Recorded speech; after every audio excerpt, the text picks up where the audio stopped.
also be aware, like you said, is that role that you get rejected, right? Multiple times, you realize it's not for you, right? And you have that healthy attitude because I think when we set ourselves up for expectations, right, we have to also remind ourselves, what if, um, it's a tricky subject, because people will say like, well, you can't say what if, but for me, it's more like you have to always be prepared and you have to always like understand how you're going to pivot or how you're going to move around it, right? You don't change your course. It's just kind of like, you get rejected from a Netflix pitch, right? How do you bounce back from that? Do you wallow in pity? No, you bounce back and you keep going and you do something else, right? But you have to be prepared that you will get those rejections, and you may not get to that, maybe that point that you actually visualize.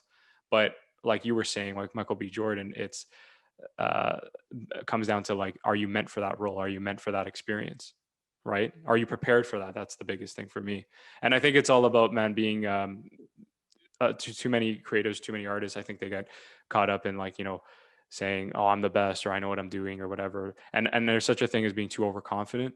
And for me, it's more like as results come in, that's when you can start having that attitude. Do you know what I mean? Like someone at our Mhm. levels, I would never dare like say I know, like I would believe like I know what I'm doing, but I would always be open to people's insights, collaborate, like, you know what I mean? Like creative tips and things like that. I'm never gonna like cut off someone and say, no, just trust me on this, unless I'm really convinced on what I'm doing.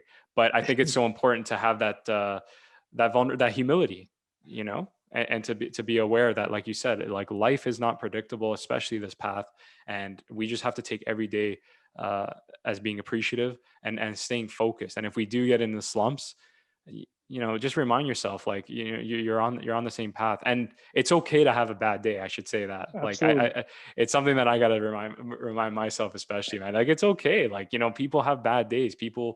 The fact that you were putting stuff out there, the fact that we're just, you know, ch- chipping away each day is a huge milestone compared to like someone that says, I want to be an actor and doesn't even try. So Mhm. that's something that I think it's so important that we share and we have.